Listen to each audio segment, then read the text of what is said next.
Hast du grad Witz Zeit für mich? Dann hatten wir einen Tweet für dich.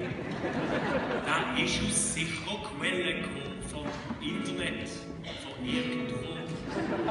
Mit 140 gefakten Zeichen kannst du heutzutage recht viel erreichen. Ob wahr und falsch ist doch egal.